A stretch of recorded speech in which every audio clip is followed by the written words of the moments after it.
Hey guys, welcome back to another Spy Family Sunday. Man, it has been a while since I have been able to say that. In fact, we haven't had a chapter since October 27th, which is crazy. But Endo Sensei, he needed a break. He was on vacation, he was doing research, and all of that is good because this chapter was fantastic. I cannot wait to jump into it. Yesterday, it was announced that we are getting Spy Family Season 3, and it is scheduled for October of 2025. So that's going to be awesome. Can't wait for Season 3. I will be doing an unboxing as soon as we get Season 2 physically. I'm not sure when that's coming out, but I will be doing an unboxing for that.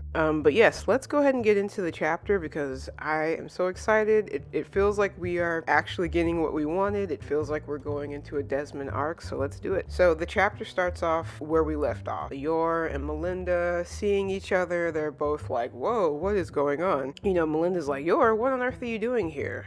And Yor's like, oh my god, Melinda, you're a fortune teller? Melinda sort of shies away from the question, and she's like, I can't really be open about this, especially with my family. And she's like, promise me you won't tell anybody. And Melinda seems very desperate about keeping this a secret. She says that it's something that she's just doing for the Lady Patriots, to help them out. But the fact that she's very adamant about not sharing this information makes you believe that it's something she really likes. She tells Yor, she's like, I've always believed in destiny and ghosts and UFOs and telepathy. And of course, Anya hears that and she's like, oh my god. Melinda is very embarrassed about it. She's like, for a woman my age to be believing in this, it must be embarrassing. And it's like she starts crying and she wants to run away, and Yor is very encouraging, and she's like, no, I think it's great that you have a hobby. Like I don't even have a hobby. And so Melinda takes a great comfort in knowing that Yor supports her. And I don't know about y'all, but I kind of got a little emotional when I read this, because not only does it feel like we're getting to know Melinda on a more personal level, but it feels like Yor has just really matured. I don't know if y'all have seen that progression in these last couple of chapters, but Yor is very confident about what she says and the advice that she gives. And that's what you call excellent character development. Yor is very mothering, even to a grown woman who needs that support. And it's just really cool to see women supporting women. And so Melinda's just thrilled that,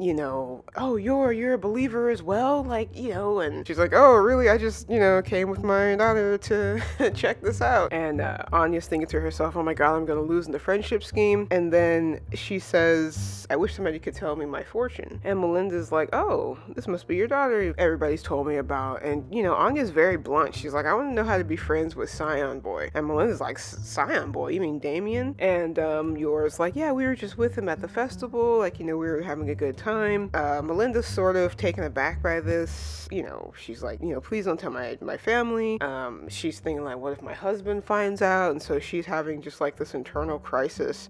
She's like, just give me a second and I'll do the reading. But there was a line that sort of had me a little confused. On one hand, Melinda's thinking, how I wish Damien would just go away. Like, she wants him to go away. But then at the same time, she's like, but I would like the joy of knowing how it feels to like be at a festival with him and to have fun. Then she's like, nevertheless, she's happy that he has the eagerness of a friend. Of course, Anya's reading her mind while she's thinking all of these things. It gets me thinking about the whole split personality thing. It's like, on one hand, she's like, I want you to go away, but at the same time, I love you, and look, he has a friend. So like, her mind is just very chaotic and unsettled somehow. And so Melinda prepares for the reading. She gets all of her tarot cards out, and she's, placing several prominent ones between her and Anya. And Anya thinks it's a game. She's like, oh, we're gonna do battle. And Melinda's like, no, these are cards I'm gonna use to look into your future. She's like, you want to know the best way to befriend Damien? And she's like, we'll find your answer. They get some random cards like the Four of Cups, and she's like, to be honest, I don't know what this means.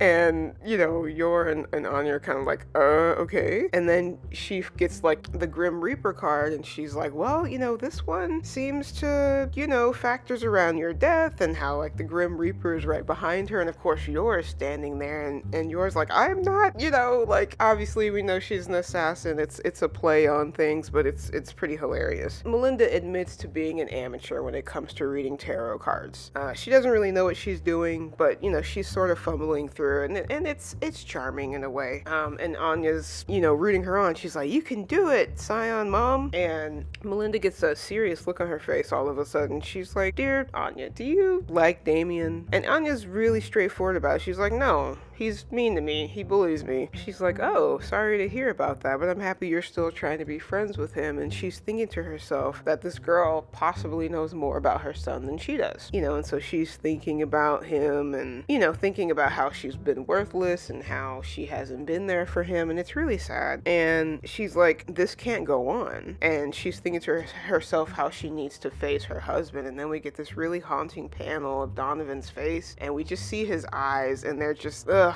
Like, honestly, if I had to look at that face every day, I would probably go crazy too, because it's like, bro, what are you thinking? Your eyes are dead. Communicate with more than one word at a time. I can understand why Melinda's sort of cracking, and so she's thinking about Donovan, and she starts to have like a panic attack, and she's like, no, I can't do this. Like, how can I ever stand up to that man? And, just having this wide range of chaotic thoughts, and yours like, oh my God, Melinda, like, are you okay? You're looking a little pale. Melinda says that she's just exhausted, and, she can't tell the truth and admit that she's afraid of her husband. And even Anya picks on it. She's like, is Scion Mom being bullied by super evil boss Scion Boy's dad? Melinda's like, I'm sorry, but the reading's over for today. Melinda sort of like slinks off because she's tired, and Yor stops her before she leaves, and she's like, Melinda, can I have a word with you? And then we flash over to the rest of the festival. Damien is still playing with his friends. Becky notices that Anya and Yor are coming back. They're talking about the reading, and Anya's like, well, I got the Grim Reaper, and she told me how the Grim Reaper's like right behind me.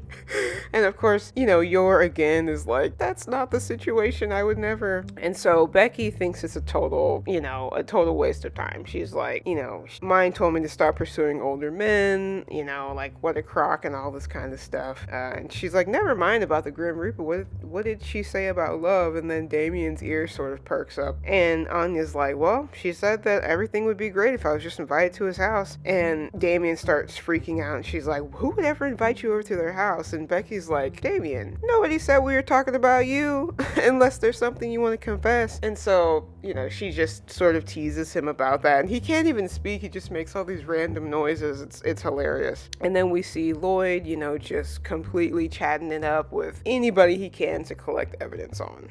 Person to person, it doesn't matter. He's gonna try to get everything that he can. But at the same time, he's thinking to himself, how can I escape this situation so I can go and follow Melinda? Anya's thinking to herself, Melinda's already left. And so Anya's like, oh, I really want to, hang out with my friends just for a little bit longer. So they end up staying there until the night. And then people start leaving. Anya gets this cool, like, goat mask. It looks like a goat. It's kind of creepy, honestly. She gets this cool little mask. Lloyd is ready to go. Like, he's exhausted. He can't do any more talking. Ewan and Emil are, looking at Yor and Anya as they leave, and they're sort of agreeing, and Damien's like, anybody that still walks around holding their mom's hand at this age, it's just embarrassing. Anya's reading his mind, and she's like, you know what, Scion Boy, your mom loves you too. And Damien's like, what are you even talking about? Like, how do you know that? Where did that come from? And she's like, believe me, I know. And so Damien is he's all in the tizzy about it, and, Yor sort of leans over him, and she's like, I think she's right, from what I know about Melinda, she loves you a lot. He gets embarrassed again, and he runs off, and, he's not saying anything, but it's really cute that this family is breaking barriers with the Desmond family, just one piece at a time, so it's pretty exciting. We get this panel of Lloyd, and as he's watching these men leave, it turns into a flashback of them as children. I'm not sure if Lloyd is thinking about his friends from when he was a child, or if he's like imagining these men that have left his children. That's sort of unclear to me. I can't tell if this is something that we're pulling from his memories. So I don't, if you know what this means, please leave me a comment, because I'm not quite sure what this panel is supposed to be telling us. Lloyd is asking Anya, hey, did you enjoy the festival? And she's like, yeah, I had a ton of fun. And then she sneezes and they're like, all right, let's get you home before you catch a cold. And then we flash to the next day when Lloyd is at work. He's there, he's getting ready to work. The director comes up to him. His name is Gory is his name. And he's like, hey, I got a new client for you, somebody I'm really excited for you to meet. She is the former first lady. And then we get a panel of Melinda. And when I tell you my jaw dropped, because this is awesome. So like, she's waiting to be seen by Lloyd, which is just some next level infiltration. The cool thing about it is that all of this was brought to fruition by Yor. Like, she suggested to Melinda, like, if you want somebody to talk to, I would suggest, talking to my husband. He's a psychiatrist. And, Melinda's like, maybe I'll give it some thought. Because Yor recognizes that Melinda needs somebody to talk to. Like, she recognizes that even though she hasn't said anything out loud, she can see that, like, hey, maybe my friend might need to speak with somebody. Yor suggests all of this, and she's like, however, I do want you to know that he practices something called, like, concussive therapy, so you might end up getting kicked. And so she's standing outside with her bodyguard, and she's like, I really hope that I don't get kicked. And she's like, ma'am, that's not gonna happen. And so Lloyd is still talking to the director about this new client, and so he's like, so what do you think? Can we count on you? And don't worry, like, I'll ensure that everything is good in the administration. You're treating the wife of the National Unity Party. The chapter ends with Lloyd. He's like, you can count on me. And man, this was a fantastic chapter. Like, we had to wait so long for it, but I don't even care. So much in this chapter, so much to break down. It was so good. Without a doubt, we are definitely moving into a Desmond arc. I mean, we're pretty much already in it. I love that this chapter focused on the three ladies that it needed to focus on. Yor, Anya, Melinda. Especially this relationship between Melinda and Yor that is growing at a pretty rapid rate. The last time we saw Yor and Melinda was out shopping, and that almost turned into a disaster. And then Yor went to play volleyball with, all of the women and the wives and all that kind of stuff during the day. But I mean, this is just really cool. Yor is coming into herself. Like, she is just very confident in the way she approaches things, like giving Melinda advice and telling her that it's okay for you to have hobbies. Like, it's really cool. And I really love it. I love this relationship a lot, more than I thought I would. But it feels like Melinda is just screaming for help. Like, she's so desperate to be able to express herself and to do things that she likes, and she's desperate to have a relationship with her own son. And it just doesn't seem like that's the case, living under this tyranny that is, with her husband. Like, things are just not going well. And so I am very happy that, all of this is happening in the background with, the therapy with Lloyd. I mean, the fact that she even suggested this is really cool. And, Lloyd's going to be able to help her. Like, he is going to be able to, get in there and really, dig some of these questions out, and it's just some next level preparation. And we need to know why Melinda is afraid of her husband. We need to know why she's afraid to have a relationship with Damien. Where does Demetrius fall into all of this? So I can't wait. I'm excited about this next arc. Thank you guys for listening. I really love this chapter. I'm probably going to read it a few more times. But yeah, if you're new here, feel free to like, comment, and subscribe. And until next time, remember to be awesome and stay true.